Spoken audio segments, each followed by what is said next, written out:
गुरमीत कौर मंडल। ये समय हमें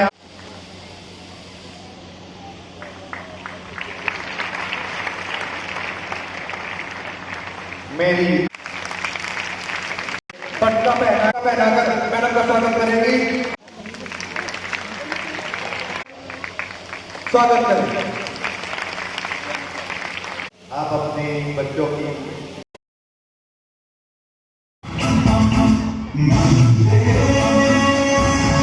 टीचर्स और प्यारे बच्चों, कैसा लग रहा है? सभी को 75 वर्ष आजादी की पूर्ण होने की हार्दिक शुभकामनाएं।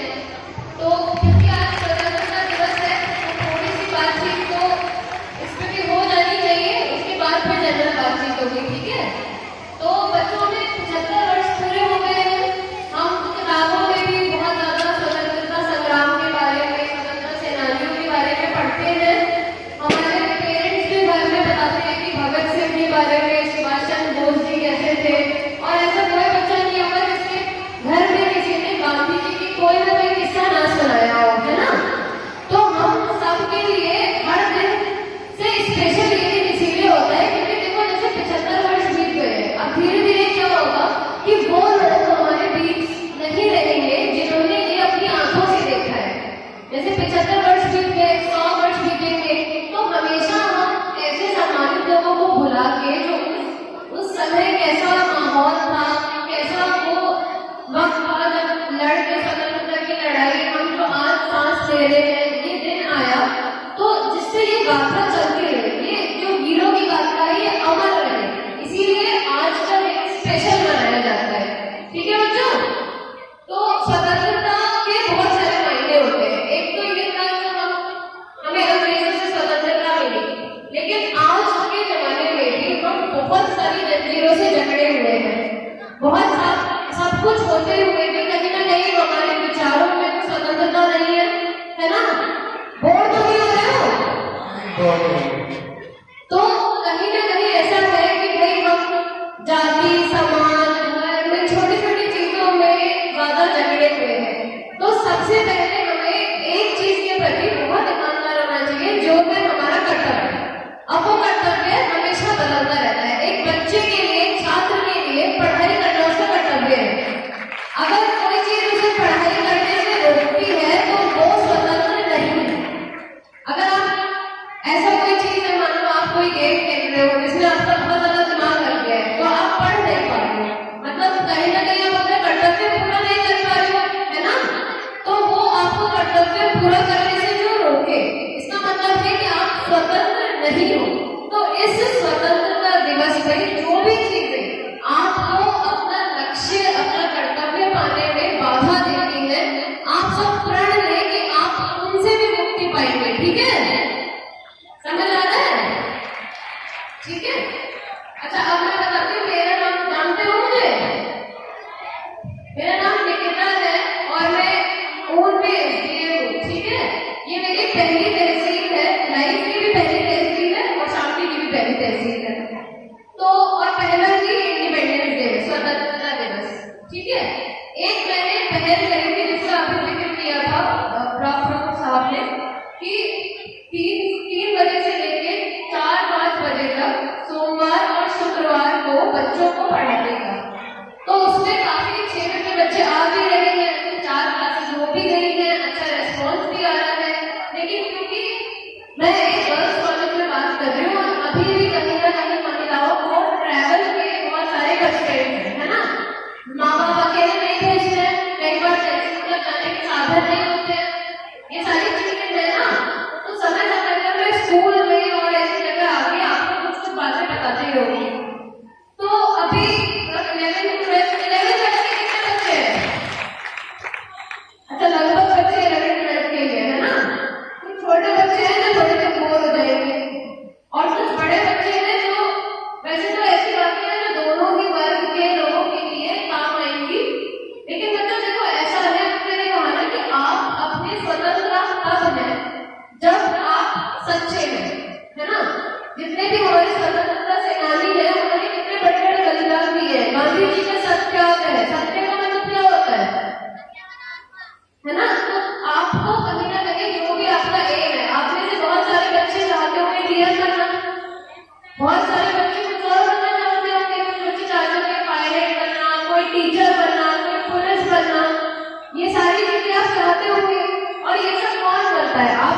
हमारे जिले में डीएम मैम है, आप लोग फोटो में देखते होंगे, कैसा लगता है? लगता है ना कि हम भी ऐसे बने, लगता है ना? तो देखो मतलब कुछ बहुत ज्यादा चीजें नहीं चाहिए होती है, बस ये है कि आपको मान लो कोई सब्जेक्ट नहीं आता है, तो ऐसा नहीं है कि आप अपने आप को कमजोर समझोगे। मान लो कोई मैथ्स में कमजोर है, तो इसका मतलब ये नहीं है कि वो जिंदगी में कुछ नहीं कर सकता। बहुत सारे बच्चे होंगे जिनको मैथ्स पसंद नहीं है, कुछ बच्चे होंगे जिनको साइंस पसंद नहीं है, तो हमेशा ऐसा होता है। देखो हम लोग कोई परफेक्ट नहीं होता, और अगर आपका सिलेक्शन हो जाता है, एसडीएम बन जाते हो, इसका मतलब ये नहीं होता कि आपको सब आता है। बस इतना फर्क होता है कि आप जो यहाँ से बोलते हो वो सब सही लगता है, क्योंकि आप यहाँ आ गए हो। क्या पता कि वहां पे बैठे किसी बच्चे को किसी टॉपिक पे मुझसे ज्यादा पता हो ही सकता है ना? लेकिन अगर मैं बोल रही हूँ तो उसकी वैल्यू ज्यादा क्यों है? क्योंकि मैं एक पद पे आके बोल रही हूँ, ठीक है? तो आप लोग यही है, देखो आज तो 3-4 चीजें हैं जो बच्चों को पढ़ने नहीं देती है। एक तो ये कि क्या मैं कर पाऊंगी, ये सबको लगता होगा कि भाई इतना मुश्किल एग्जाम है, क्या मैं कर पाऊंगी? लगता है, किस किसको लगता है? आवाज आ रही है ना पीछे का? अच्छा ठीक है, तो ये मुझे भी लगता था, और ये जब तक आपको नहीं लगेगा तब तक मतलब आप कभी कुछ सोच ही नहीं रहे हो। कुछ सोचोगे तभी तो लगेगा ना कि हम कर पाएंगे कि नहीं। बताओ, आज तक मैंने कभी नहीं सोचा पायलट बनने का, तो मैं कभी सोचती ही नहीं हूँ क्या मैं जहाज उड़ा पाऊंगी या नहीं, है ना? तो जब आप सोचोगे तो आपको लगेगा। तो सबसे पहले तो ये कर सकते हैं, तो आप भी कर सकते हैं, ठीक है? उसके और ये उदाहरण है, मान लो आप पढ़ाई में उतने अच्छे नहीं हो, तो मैं आपको बताती हूँ 12वीं क्लास में मेरे भी 75% नंबर आए थे, ठीक है? ऐसा नहीं है कि भाई पूरे 95% के लोग ही सेलेक्ट होते हैं, ऐसा नहीं है। इसका मतलब क्या है कि भाई नॉर्मल बच्चे 75% नंबर तो नॉर्मल होते हैं ना, बहुत अच्छे नंबर तो नहीं होते हैं सीबीएसई में, ठीक ठाक नंबर होते हैं कि हाँ चलो 75% नंबर आ गए तो कोई कॉलेज मिल जाएगा, है ना? तो और उसमें भी गणित में तो मेरे 48 नंबर थे, सोचो 100 में से 48। अभी आपको लगेगा यार एसडीएम है तो ये तो पूरा टॉपर हो गई, ऐसा ही लगता है ना? लगता है, किस किसको लगता है ऐसा? सबको लगता है कि एसडीएम है तो टॉपर हो गए, है ना? लेकिन इसका मतलब ये है कि मान लो आपको एक सब्जेक्ट नहीं आता है, तो कोई बात नहीं, आप जहाँ पे वो सब्जेक्ट नहीं आता है उस चीज की तैयारी करो। ऐसा नहीं हो सकता कि आपको कुछ भी नहीं आता है। अगर आपको ये लगता है कि आपको कुछ भी नहीं आता है, इसका मतलब है कभी आपने दिल से चाहा नहीं है कि कुछ करा जाए, है ना?